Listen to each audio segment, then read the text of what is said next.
terhadap aliran ini daripada aliran yang lain. Bahkan lebih dari itu, mereka lebih memusuhi gerakan aliran keadilan Islam ini lebih daripada yang lainnya. Pada dekad terdahulu, pihak-pihak musuh sangat gerun dan memusuhi gerakan-gerakan Islam yang beraliran tegas dan keras.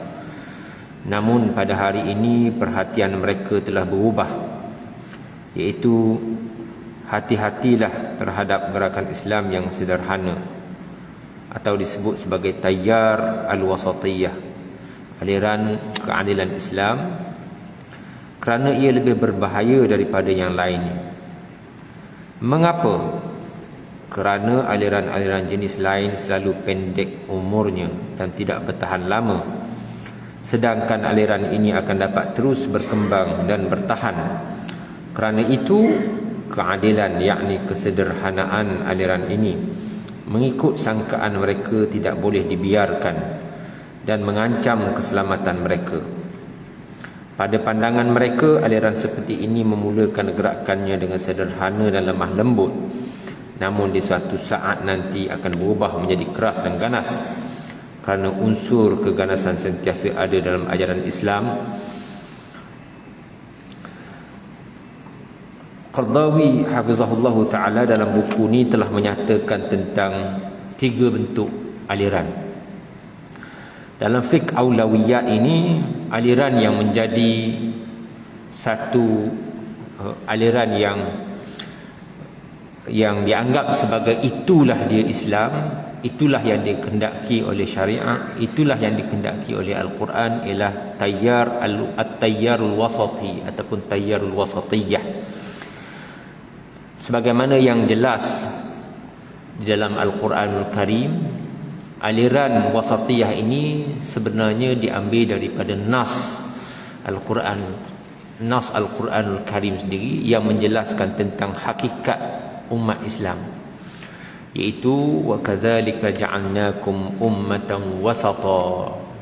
Allah Ta'ala berfirman, dan demikianlah kami jadikan kamu sebagai ummah wasata. Wasata yang dimaksudkan sebagaimana yang ditafsirkan dalam buku-buku tafsir, kitab-kitab tafsir, sebagai al-adl, adlan wa khiyara, umat yang terpilih, umat yang adil. Dalam arti kata adil, menempatkan sesuatu perkara itu kena pada tempatnya. Dalam ayat yang lain, Allah Subhanahu wa ta'ala juga berfirman apabila menggambarkan umat Nabi Muhammad, umat Islam ini sebagai khaira ummah.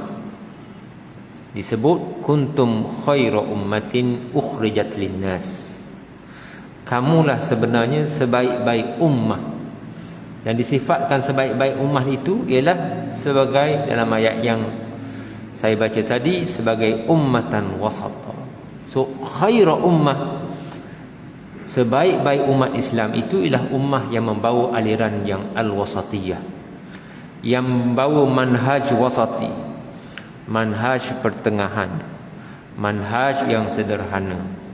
Dan beliau telah mengemukakan ciri-ciri yang disebut di dalam buku ini, dalam muka surat yang sebelum, bagaimana ciri-ciri yang disebut sebagai tayyarul wasati, dengan menyatakan bagaimana mereka sentiasa berdialog, mereka sentiasa mengutamakan dan menampilkan dan menonjolkan nilai-nilai akhlak dan nilai-nilai murni Islam. Mereka berada di antara at-taysir dan juga at-tabshir. Mereka menghimpunkan di antara as-salafiyah wa tajdid. Ini adalah suatu ciri-ciri yang disebut oleh Dr. Yusuf Qardawi hafizahullah ta'ala.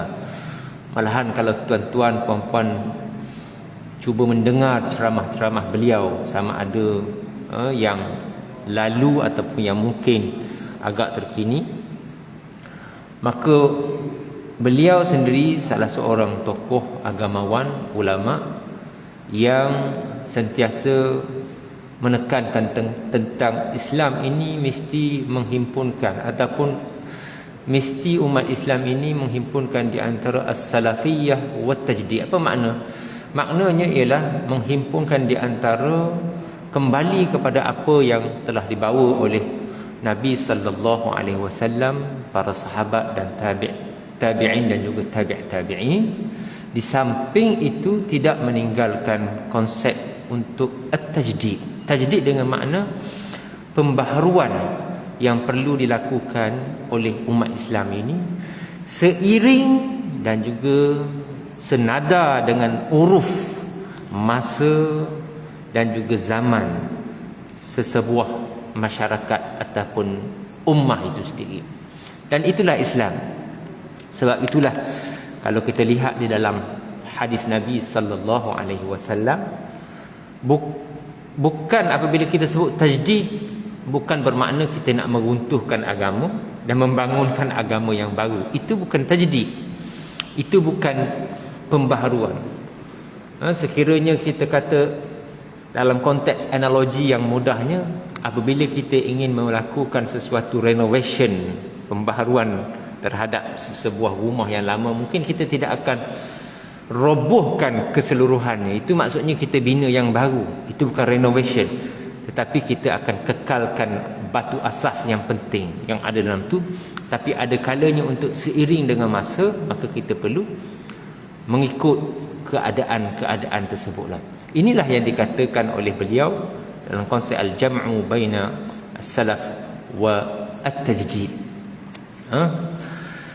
Nabi SAW sendiri, kalau kita lihat di dalam hadis yang diriwayatkan oleh Abu Daud dan lain-lain yang dianggap sahih oleh sebahagian besar di kalangan ulama, Nabi menyatakan innallaha yab'atsu li hadhihi al-ummah ala ra'si kulli mi'ati sanah man yujaddidu laha amra dinaha. Maksudnya apa ni?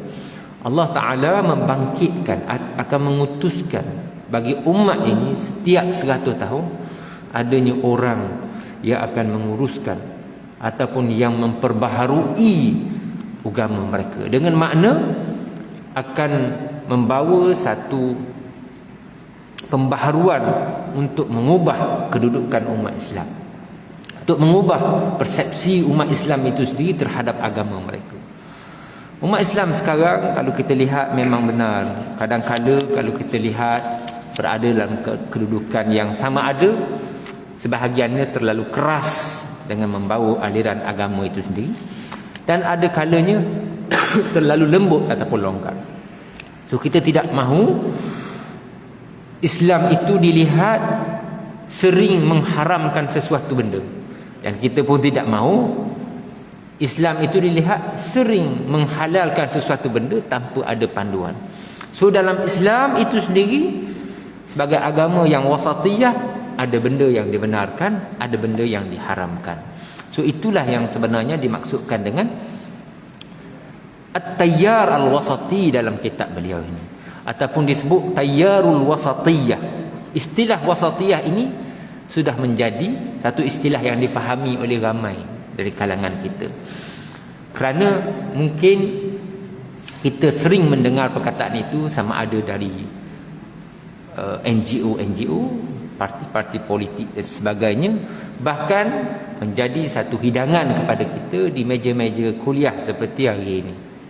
So Qardawi hafizahullah ta'ala sering melihat ada di kalangan pendakwah, ada di kalangan agamawan yang mungkin membawa sikap yang keras, sehingga sebahagian daripada mereka, kalau tidak sekarang pun, dulu-dulu pun, golongan yang dianggap sebagai at-takfiri, yang sering mengkafirkan seseorang. Ada juga yang mungkin cuai, yang bukan ghulu, kita kata, yang cuai dalam urusan, yang mengabaikan urusan agama, yang mengabaikan urusan akidah, hanya semata-mata kerana tujuan seolah-olahnya nak menyatukan semua manusia, sehingga dia membunuh atau membuang nilai-nilai tauhid, nilai-nilai akidah yang ada dalam Islam. Sebab itulah Nabi SAW berpesan kepada kita melalui ayat Al-Quran. Apabila Nabi SAW mengumpulkan para sahabatnya, Nabi buat satu garis dan Nabi buat garis-garis di sebelah itu kan. Dan Nabi kata wa anna hadza sirati mustaqiman fattabi'uhu wa la tattabi'us subula fatafarraqu bikum an sabilih. Nabi kata, inilah dia sirat aku, jalan aku yang lurus, yang lurus, fattabi'uh, ikutlah jalan aku. Nabi kata, itulah yang disebut sebagai jalan Nabi, jalan sahabat yang ikut jalan Nabi, tabi'in dan tabi' tabi'in.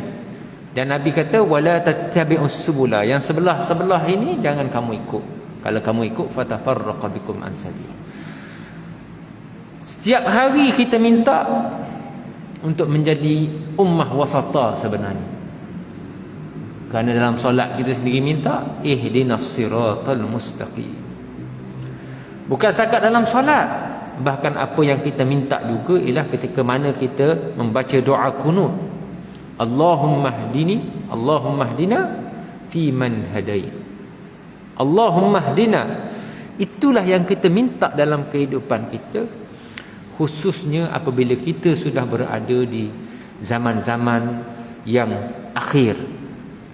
Memang benar kita berada di zaman yang akhir zaman, yang mana kita perlu sentiasa memohon daripada Allah Subhanahu wa taala untuk mengukuhkan iman kita, untuk menjadikan kita ni orang yang sentiasa berpegang teguh dengan agama.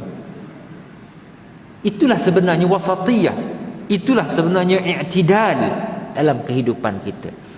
Sebab itu kita kena belajar, kita kena faham bagaimanakah Islam melihat sesuatu perkara.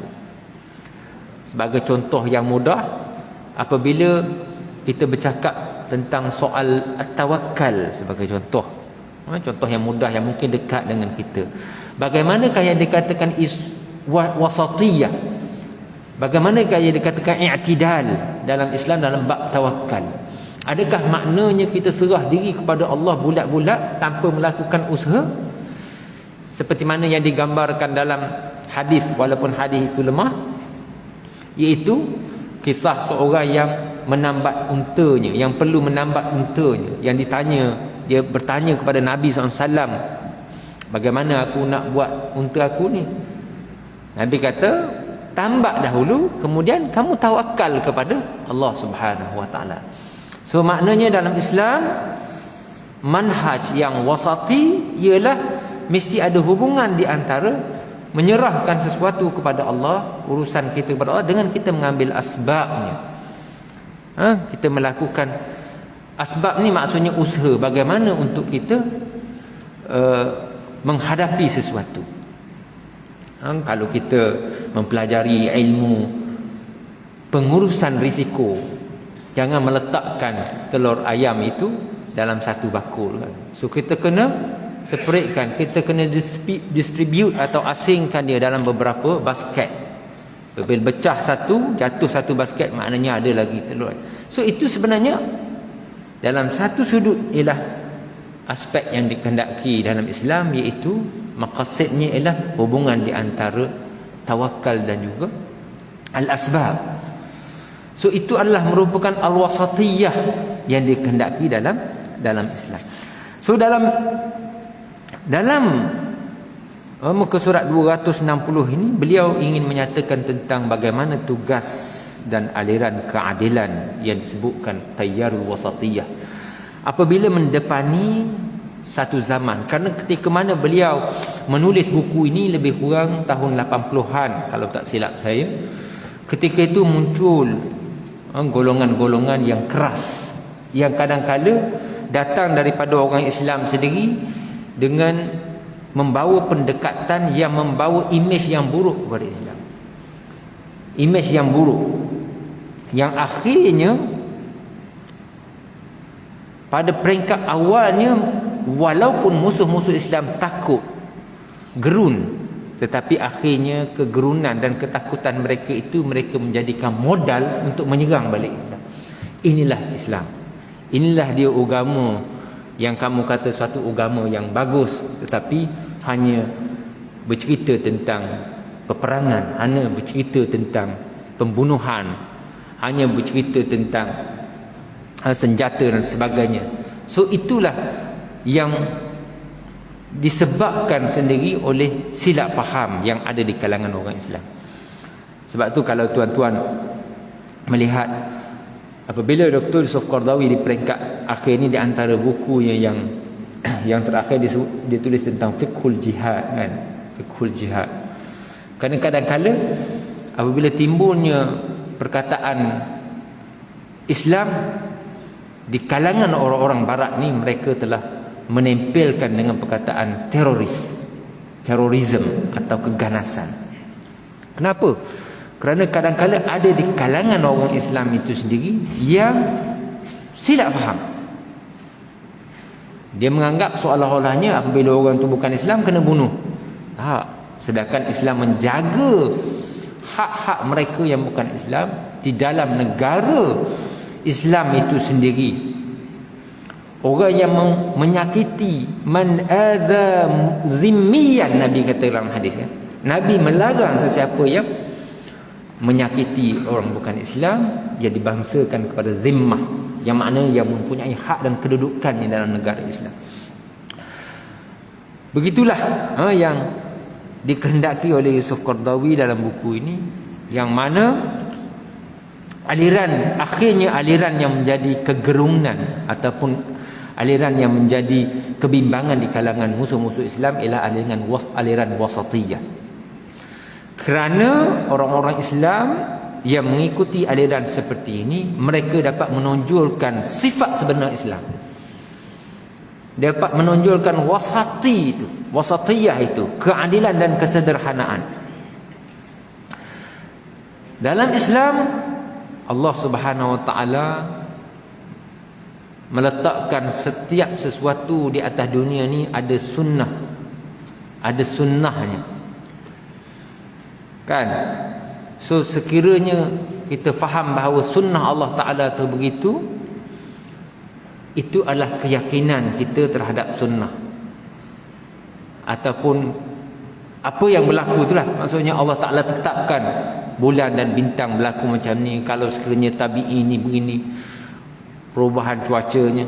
Tapi orang Islam yang sederhana bukan bermakna apabila setiap yang berlaku ini kita seolah-olahnya tidak mempunyai suatu usaha untuk mengelak daripada berlakunya perkara-perkara yang kita tidak diingini. Macamlah juga apa yang berlaku hari ini, apabila timbulnya isu COVID-19 dan sebagainya, maka dalam Islam konsep at-tawakkal dan juga konsep kita kata al-akhdhu bil asbab itu perlu difahami dengan cara yang baik. Islam tidak melarang seseorang itu untuk berubat bila kita sakit, makan ubat ke, dengan cara yang dibenarkan oleh Islam. Sebab ada mereka yang menyatakan menggunakan hadis Nabi SAW, menyatakan Nabi menolak untuk berubat. Tak. Dalam konsep maqasid syariah, di antara tuntutan yang utama yang untuk kita jaga, untuk protect, ialah kita menjaga nyawa.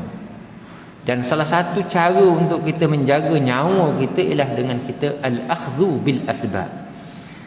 Kita berusaha untuk menggunakan sesuatu cara yang boleh melindungi, sama ada kita memakan benda yang baik, benda yang menyihatkan tubuh badan, benda yang kita protect diri kita daripada sesuatu yang boleh memudaratkan kita, maka itu semua adalah merupakan aliran wasatiyah. Bukan bermakna kita bunuh diri.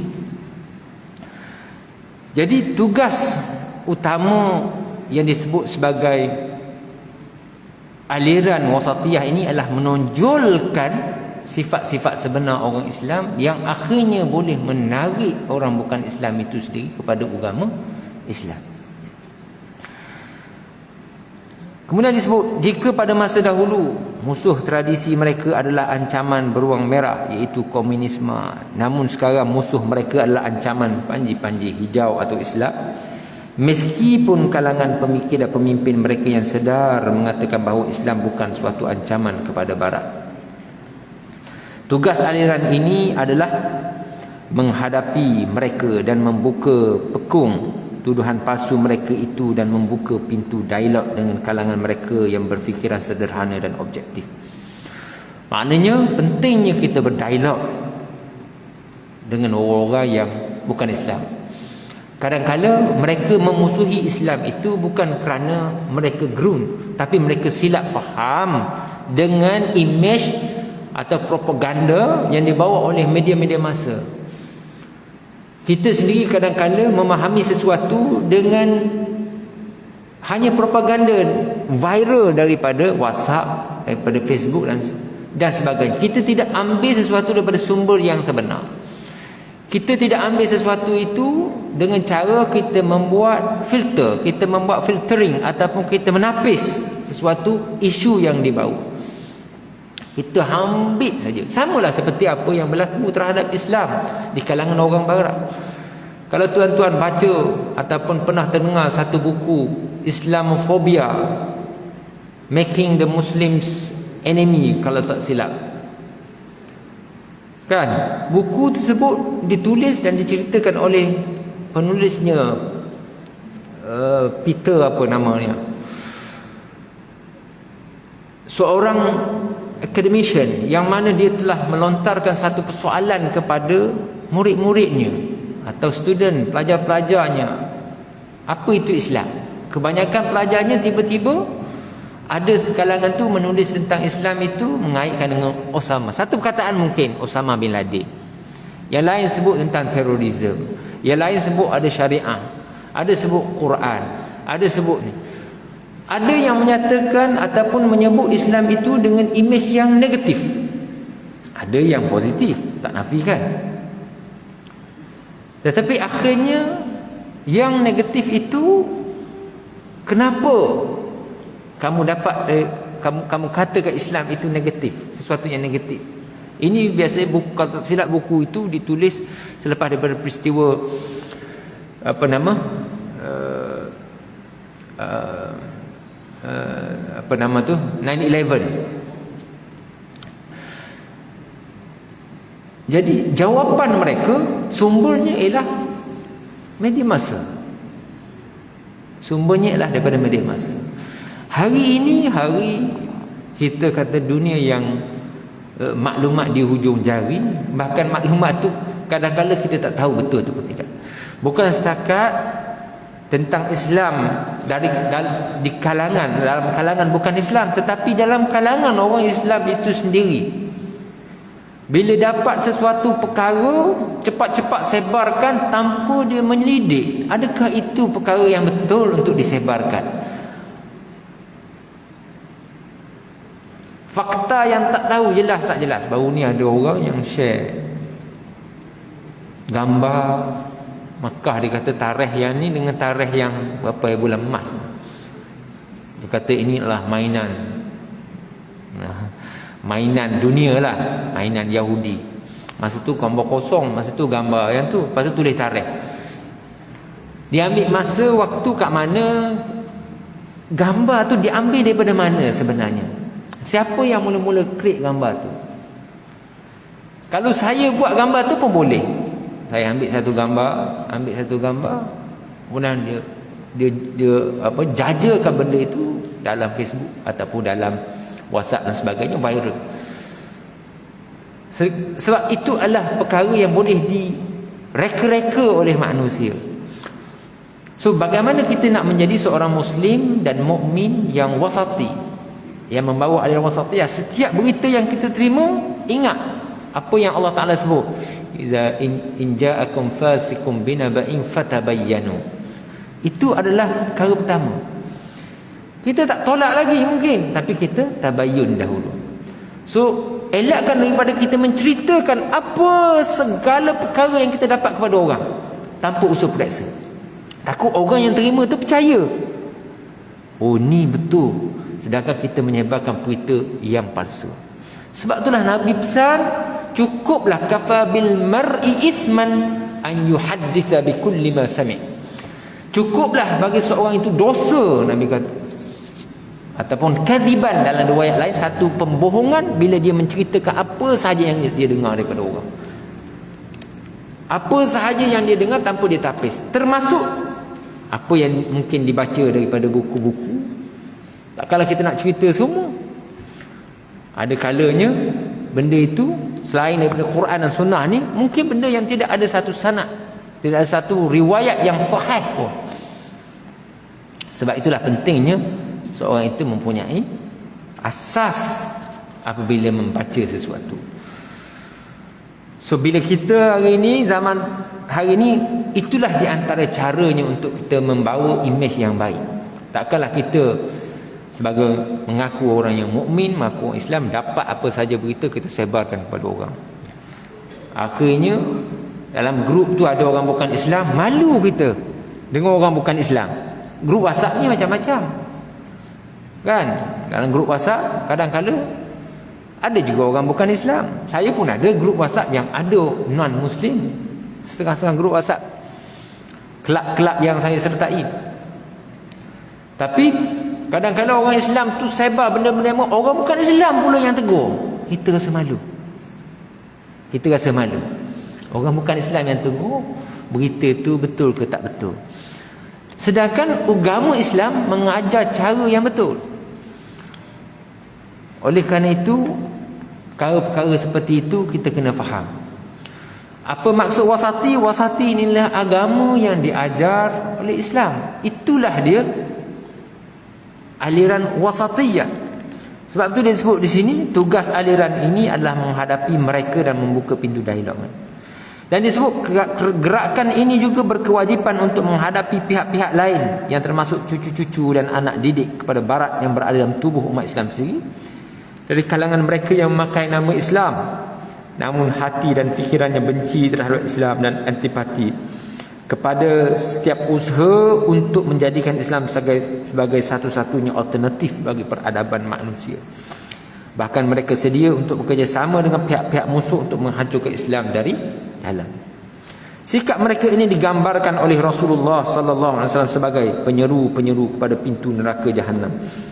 Barang siapa memperkenan seruan mereka pasti akan dihumbankan ke dalamnya. Ada orang bertanya, wahai Rasulullah, sebutkanlah ciri-ciri mereka kepada kami. Baginda menjawab, mereka adalah dari bangsa kita dan bercakap dengan bahasa kita juga. Ada di kalangan orang yang memakai nama Islam, menggunakan nama Islam, tetapi sebenarnya sudah luruh daripadanya segala-galanya. Hakikatnya dengan nama sebagai salah seorang, sebahagian daripada orang Islam, dia kata dia cuba menjadi orang yang seolah-olahnya membawa nama Islam, tetapi sebaliknya terlalu longgar, cuba meruntuhkan dan membuang segala-galanya apa yang dikaitkan dengan Islam, sehingga cuba menghalalkan segalanya. Ada sebahagiannya menghalalkan perkahwinan di antara Muslim dan non-Muslim. Itu suatu perkara yang sangat-sangat dahsyat. Menghalal dan membenarkan apa jua perkara yang bercanggah dengan agama, cuba menjadikannya atas dasar hak-hak kemanusiaan. Sedangkan kalau kita lihat sebenarnya ada perkara-perkara tersebut bukan manusia, binatang pun tidak melakukan perkara tersebut. Cuba memperjuangkan sesuatu atas nama hak-hak asasi. Jadi atas dasar ini, golongan-golongan yang berusaha merosakkan pemikiran dan meracuni persepsi umat terhadap kemurnian ajaran Islam mesti dihadapi dan dilawan.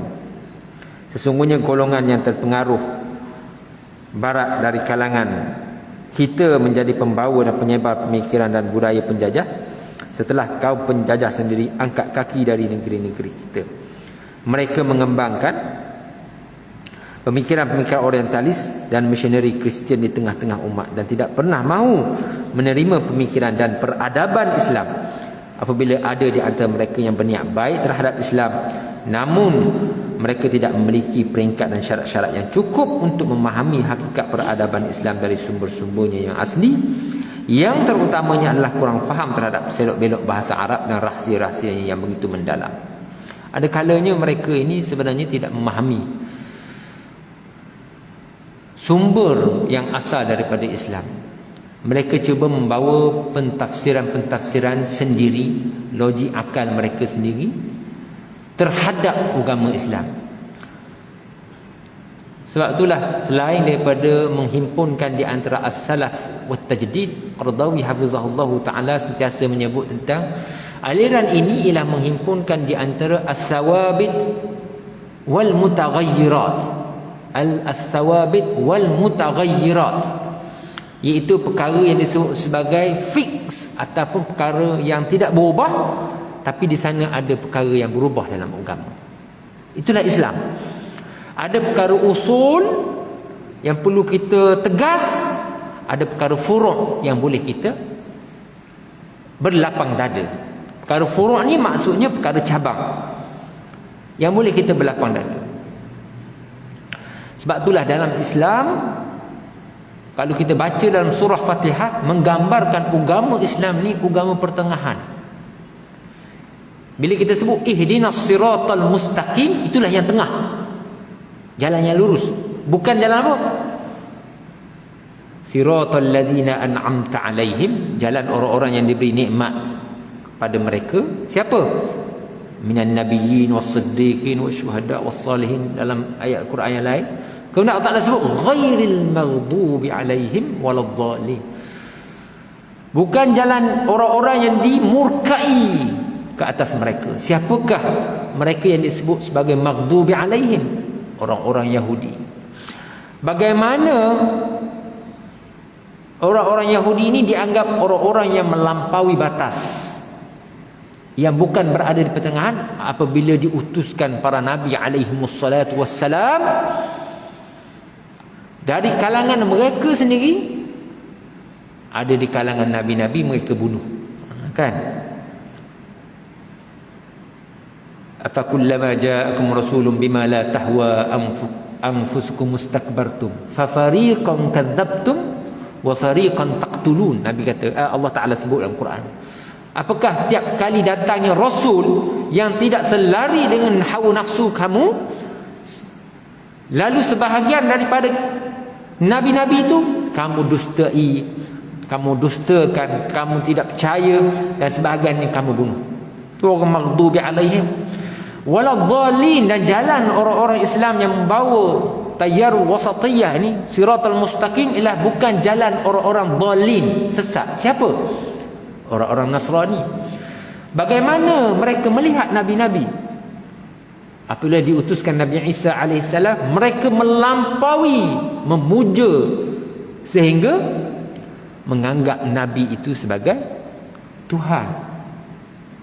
Islam, Tuhan ialah Allah Subhanahu wa taala, nabi ialah rasul, dan disebut sebagai Abdullah.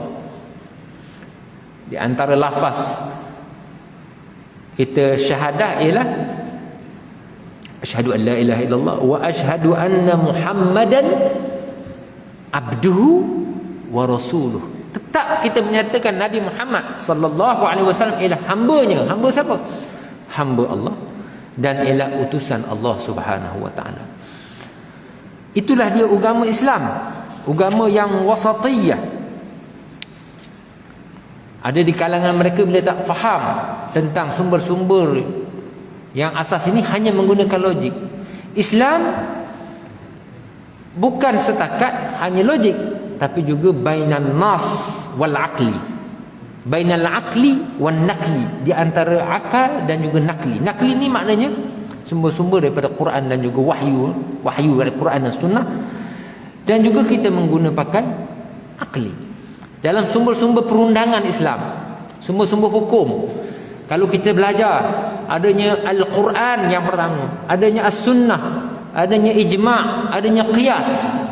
Al-Qiyas itu barulah datang daripada akli. Manakala Quran, sunnah, bahkan ijma', sumber ijma' itulah Quran dan sunnah, ketiga-tiga adalah merupakan sumber asasi yang berasas daripada naqli ataupun wahyu, ataupun disebut sebagai sumber nas. Manakala akli yang ketiga ataupun yang keempat, al-qiyas. Maknanya Islam tidak ghulu dalam bab tersebut. Jangan jadi seperti ahlul kitab yang disebut dalam Quran sendiri, ya ahlal kitab la taghlu fi dinikum. La taghlu. Quran, dalam Quran Allah Ta'ala sebut apa? Wahai ahlul kitab, jangan kamu ghulu, yakni melampaui batas dalam agama kamu. Kita tak boleh melampaui batas. Ada orang melampaui batas keras. Oleh kerana zaman Nabi ni tak ada kapet, dia kata, buang kapet. Itu keras. Zaman Nabi tidak ada sudu ataupun garfu, maka buang semua, tak boleh.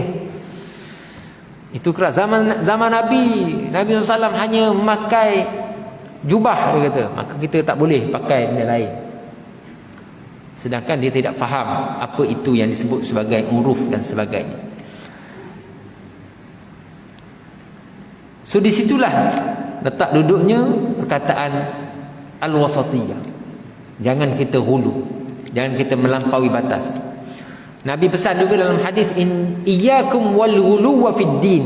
Hati-hati, awas, jangan kamu melampaui batas dalam agama. Fa innama ahlaka man kana qablakum al-ghulu fid din. Sesungguhnya binasalah umat-umat yang terdahulu daripada kamu sebab mereka ni melampaui batas dalam agama. Kemudian dinyatakan sesungguhnya pertarungan kita yang sebenar dalam tubuh umat adalah mereka yang melampau dari kalangan penganut fahaman sekularisme dan sisa-sisa Marxism, yang pada hari ini memakai topeng liberalisme barat. Golongan ini sentiasa mengarahkan pena dan senjata mereka untuk memerangi setiap bentuk kebangkitan Islam dengan cara memburuk-burukkan seruan dan pejuang-pejuangnya, memberikan label-label baru yang menimbulkan imej buruk bagi semua orang seperti fundamentalis, pengganas dan seumpamanya. Di samping itu mereka juga sentiasa mencari helah untuk melaga-lagakan gerakan Islam dengan kerajaan dan pihak-pihak berkuasa, sehingga seringkali berlaku pertembungan yang berlanjutan antara keduanya dan pada akhirnya hanya merugikan kedua-dua belah pihak sahaja. Gagasan untuk mengalihkan perhatian dan pertarungan kita dari golongan ini kepada pihak lain seperti dengan gerakan Islam lain yang ada sedikit perbezaan pandangan dalam masalah furu'iyah, perbezaan keutamaan atau sikap dan perkara juz'iyah adalah merupakan suatu tindakan yang sangat salah dan lalai terhadap musuh sebenar yang sedang mengepung kita dari setiap penjuru, yang siap untuk menghunjamkan tikaman yang mematikan dan sentiasa berusaha untuk melaga-lagakan sama gerakan Islam. Kemudian pada peringkat akhir mereka akan menghancurkan kesemuanya. Kadang-kadang kita menjadi lalai, kita hanya mengutamakan isu-isu yang disebut sebagai khilafiyah atau furu'iyah disebut oleh beliau. Kita sering berbicara mengenai isu-isu yang remeh, isu-isu yang furu', bukan asas. Sedangkan kita telah bersatu dalam peringkat yang asas, perkara asas. Apa dia? Agama kita ialah Islam. Agama kita Allah Ta'ala itu adalah satu. Yang kita berbeza adalah perkara yang mungkin furu'. Tetapi perkara furu' tersebut telah mengakibatkan sebahagian dari kalangan orang Islam ini lupa, dan mereka menganggap rakan Islam dia itu yang berbeza pandangan itu seolah-olah keluar daripada agama Islam. Itu yang menjadi masalah. Keutamaannya hanya perkara juzuk. Sedangkan dalam Islam kita hendaklah bersikap terbuka dalam isu-isu furu'iyah. Kalau soal kunut masih lagi kita nak berbalah, maka kita sudah ketinggalan zaman sebenarnya. Nak berbalah kunut ke tak kunut. Sedangkan sebenarnya itu perkara khilafiyah. Kita pergilah negara lain, ada juga tak kunut. Orang lain datang negara kita, adanya kunut yang kita lakukan di waktu subuh. Kerana itu adalah perkara khilafiyah. Bila datangnya mungkin imam yang dilantik ataupun dijemput daripada luar negara, kebetulan tak tahu pula uruf keadaan di sini, mungkin dia tak akan baca kunut. Kita jangan bising, kerana perkara itu adalah perkara Furu'. Yang pentingnya dia solat ke mana. Tiba-tiba kalau dia solat bukan arah kiblat, yang tu baru perkara yang tak boleh berubah. Sebab tu kita kena faham yang mana as-sawabit, yang fix, dan yang mana mutaghayyirat, perkara yang di bawah. Mutaghayyirat ni maksudnya di bawah skop ruang yang boleh diijtihadkan oleh para ulama. Adapun dalam soal solat menghadap ke arah mana, yang tu tak ada dah, tak ada khilaf. Mazhab Maliki kata ke arah barat, mazhab tak ada. Semua mazhab kata ke arah Kaabah. Itulah kiblat.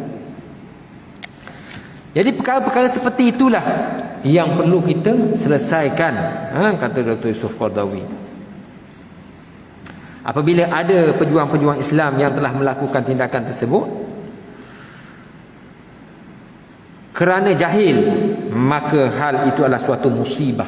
Ada di kalangan orang yang menggelarkan mereka sebagai pejuang Islam itu sendiri juga katanya melakukan perkara tersebut menitik beratkan perkara-perkara remeh. Agamawan itu pun kadang-kadang hanya menceritakan perkara-perkara yang boleh menimbulkan perbalahan, sama ada ia di kalangan grup ini ataupun yang ini di kalangan grup ini.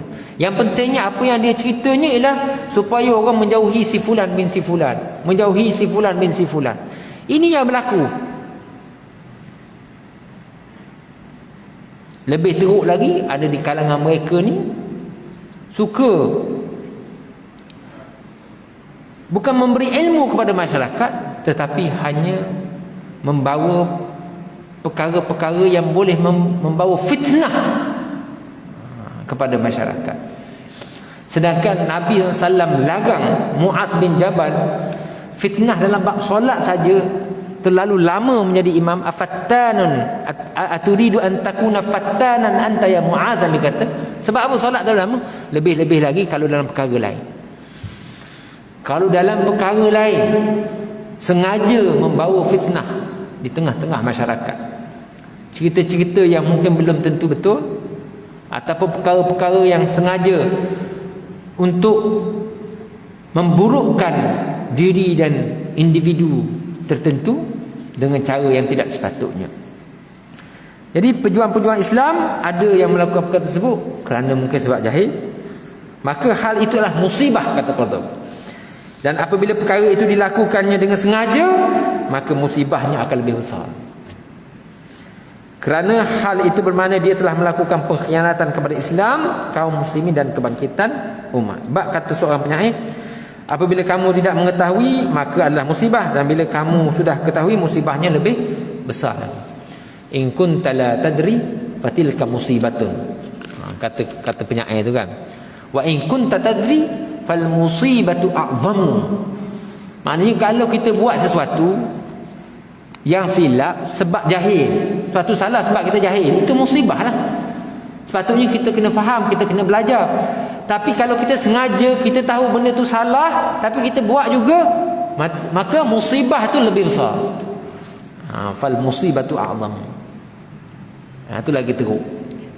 Tapi kalau kita tak tahu, kita tak tahu yang kita ni tak tahu, itu pun musibah juga.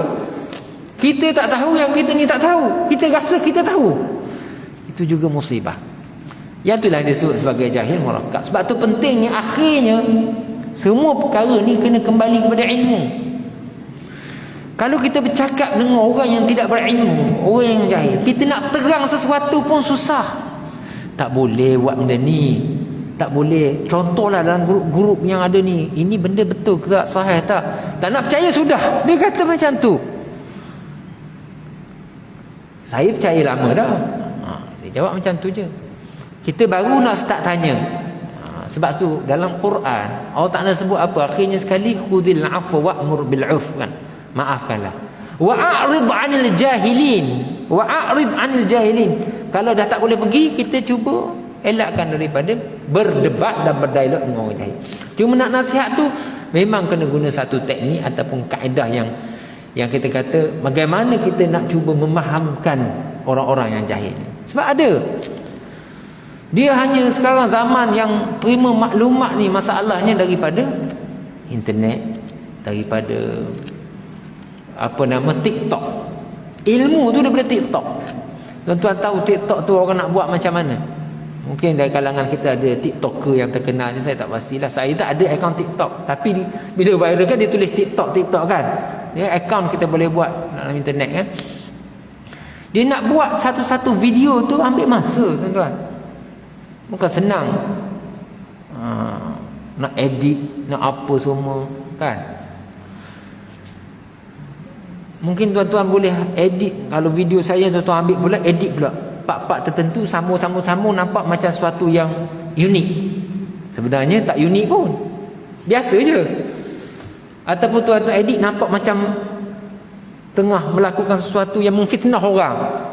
Boleh, semua ni orang boleh buat.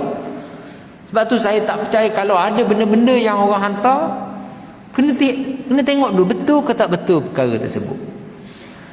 Gambar mungkin negara India, tapi dikata ni kat Malaysia. Ada juga gambar, ada satu orang share gambar tu, gambar harimau nak kejar orang kan, dalam atas motor. Tak tahu pun negara mana. Orang kata ni sebutlah negara, dia kata ni di kawasan mana, dapat sumber mana tak tahu, orang kata, dia kata. So benda yang simple, tapi sebenarnya mungkin bukan Malaysia kan. Negara lain pun ada pokok juga. Kalau padang pasir mungkinlah bukan Malaysia. Tapi nak beritahunya ialah dalam suasana hari ini, itulah yang perlu kita lakukan. Ilmu paling penting. Sebab tu penyair ni kata, kalau kita tak tahu musibah, tapi kalau kita tahu musibah tu lebih besar. Maknanya kesalahan yang kita buat atas sebab kita tahu, maka musibahnya adalah sangat besar. Kemudian muka surat yang seterusnya, saya yakin bahawa aliran keadilan Islam itu punya tugas yang sangat besar. Yang ini kita akan sambung pada masa lain insya-Allah taala. Ada soalan tak? Ada 2 soalan. Tak sampai. Ada sampai? WhatsApp.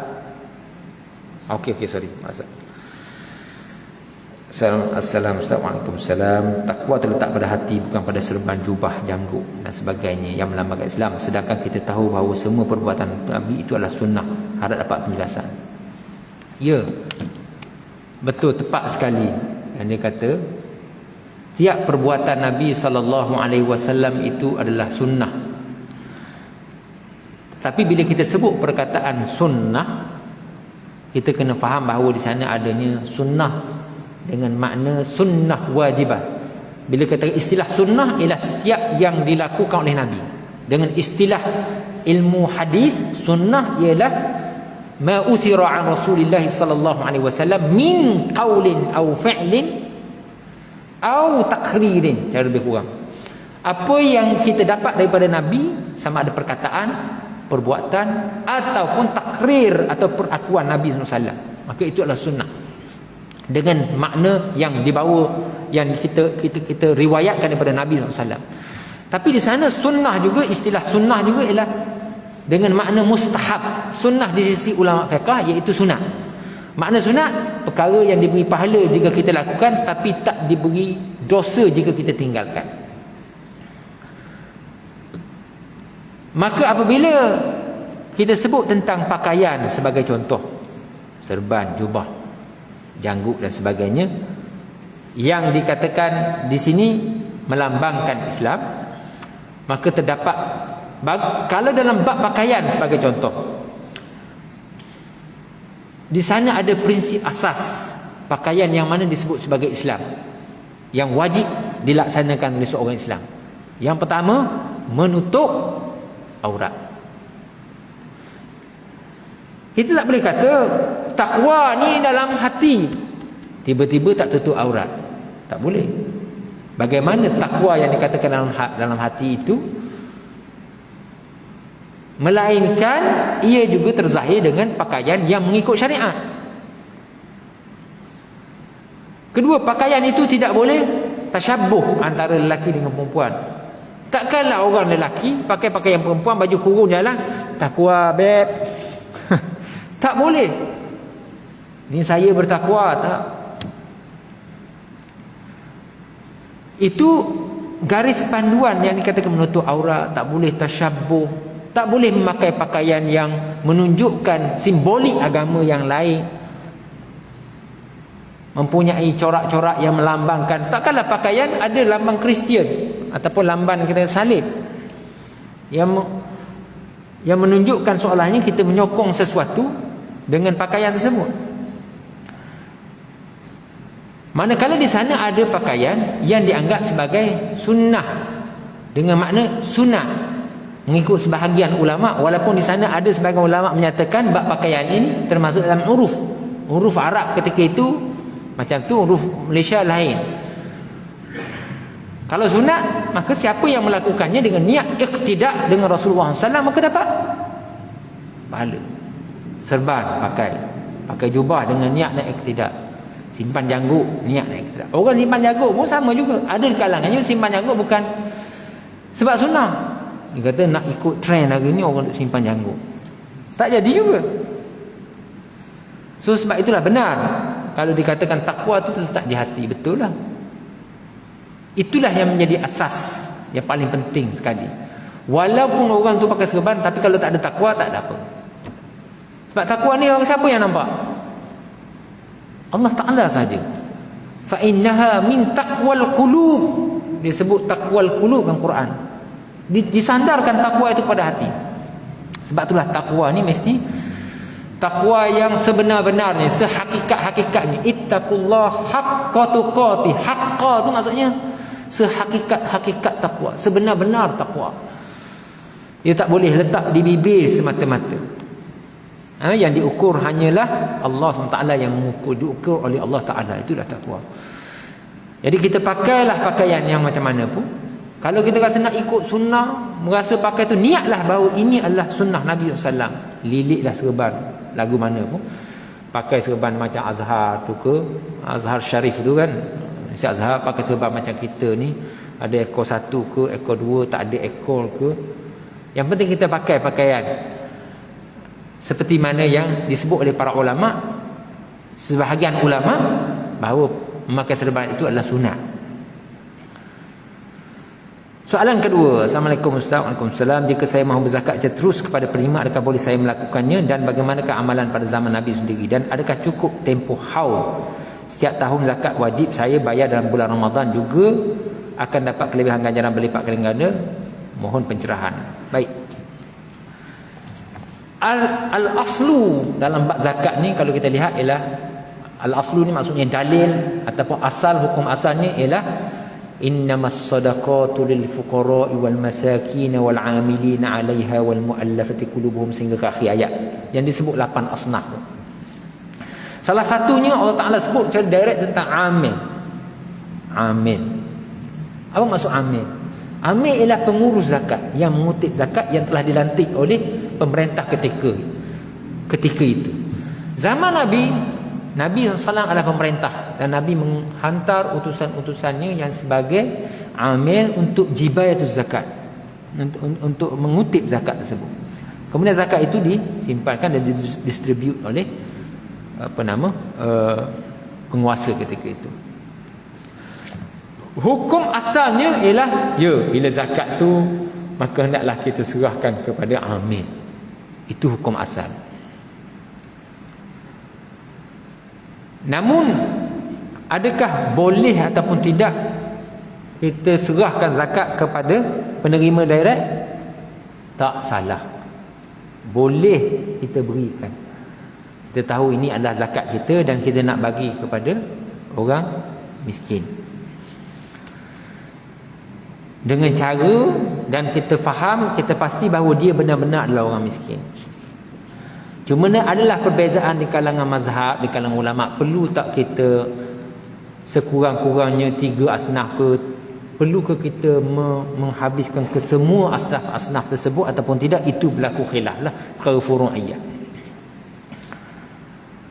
Manakala kalau sekiranya kita melihat kepada jenis-jenis zakat, ada di sana zakat yang disebut sebagai zakat fitrah. Bulan puasa zakat fitrah, kan? Bayar juga.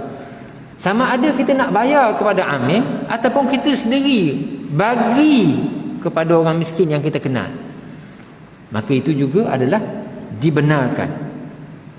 Dan bila kata adakah cukup tempoh haul setiap tahun zakat bayar pada bulan Ramadan? Ya, haul ni maksudnya setahun. Haul ni maksudnya setahun setiap kiraan kita. Dan zakat ni kalau kita kira dengan nisabnya, kalau kita nak bayar lebih daripada nisab yang kita kira, maka itu adalah juga lebih baik. Kerana ihtiyat bagi kita ni. Sebab ada orang dia tanya, dulu-dulu dia tak bayar zakat, saya nak buat macam mana? Saya kata kiralah setiap nisab tu, mungkin setiap tahun tu berapa yang you tak bayar. Kemudian setiap tahun berapa yang you mampu untuk bayar. Faham tak? Mungkin tak, dia nak qada semua, nanti tinggal tak ada apa dah. Tak ada apa, dia nak makan apa? Mungkin bisnes dia adalah mungkin. So yang penting kalau mampu qada semua apa yang dia tak bayar. Dia kena buat anggaran. Anggaran tu kalau dia rasa cukup lah tu, tapi cuba bayar lebih sikit, saya kata. Untuk apa? Kita kata sedap hati kita lah. Sebab hutang kita dengan Allah Ta'ala zakat. Kemudian kalau kita bayar setiap tahun tu, kita bayar bulan Ramadan, cukup haul lah. Haul lah tu maksudnya. Dia wajib ketika cukupnya haul. Zakat ni wajib bila cukup nisab dan cukup haul. Kita ambil saja untuk mudahkan, setiap Ramadan ni kita nak bayar. Kenapa kita anggap bahawa waktu tu dilipat gandakan? Ya, insya-Allah betul lah. Pada bulan Ramadan ni bulan dilipat gandakan. Tapi bukan nanti hanya dilipat gandakan kita bayar zakat sajalah. Sebab bulan Ramadan ni ialah bulan yang mana Nabi SAW sangat-sangat pemurah. Khususnya di akhir Ramadan kan. Disebut pemurah Nabinya lebih pemurah daripada ar-rih al-mursalah, angin yang bertiup. Angin bertiup ni tak kira orang, dia bertiup je. Nabi pemurah. Sebab tu selain zakat, mungkin di sana adanya sedekah yang kita boleh sedekahkan untuk lipat gandakan lagi pahala kita yang bulan Ramadan yang kita bakal hadapi ni, bakal masuk ni tak lama lagi. Sekejap je tuan-tuan. Bulan Ramadan ni kadang-kadang kalau kita fikirnya, bila nak masuk bulan Ramadan tu rasa macam baru masuk ni. Hari pertama tu kalau yang tak biasa puasa, anak-anak kecil tu, ya Allah, dia kata sakit nak tahan kan. Tapi rupa-rupanya bila dah setahun ni rasa sekejap pula. Masuk pula Ramadan yang lain. Sebagaimana persediaan kita, sedialah sama-sama untuk kita rebut peluang bulan Ramadan. Sebab kita tengok kawan-kawan kita yang sebelum ni meninggal dunia dah. Kita pun tak tahu dengan musim zaman sekarang, penyakit dengan bukan setakat penyakit, satu penyakit saja. Dalam satu penyakit pelbagai varian pula ada. Keluar pula orang baru kan. Tak cukup dengan Omicron, Delta Omicron ke apa kan. So benda-benda macam ni kadang-kadang kita fikir cepatnya masa berlalu. Nafas dan juga nyawa kita ni sebenarnya genggaman Allah Ta'ala. Bila datang masanya kita tak boleh nak tarik langsung dah. Kita break tu tak boleh. Allah Ta'ala kata waktu tu lah kita kena pergi. Kalau hari ni kita hantar berita, orang ni dah tak ada. Kita yang tolong hantar berita, satu hari nanti orang hantar berita, kita tak ada. Itu hakikat yang kita tak boleh nak elak. Akhir zaman ini, mintalah untuk kita sentiasa teguh dalam iman. Nabi ajar dalam satu hadis, Nabi selalu banyak berdoa. Nabi ni orang yang paling jauh sekali daripada nak sesat. Sebab dia Nabi, dia tak akan sesat. Tapi Anas bin Malik kata, kana Rasulullah SAW yukthiru an yakula, Nabi banyak sangat doa dia. Apa dia? Allahumma thabbit qalbi ala dinik. Ya Allah, ya aku thabbit, tetapkanlah qalbi, hatiku atas agamamu. Kalau Nabi yang doa benda tu selalu, maka kita ni lebih-lebih lagi lah yang perlu berdoa dengan doa tersebut. Doa tu cukup. Allahumma sabbit. Tuan-tuan tulislah doa tu dan amalkan.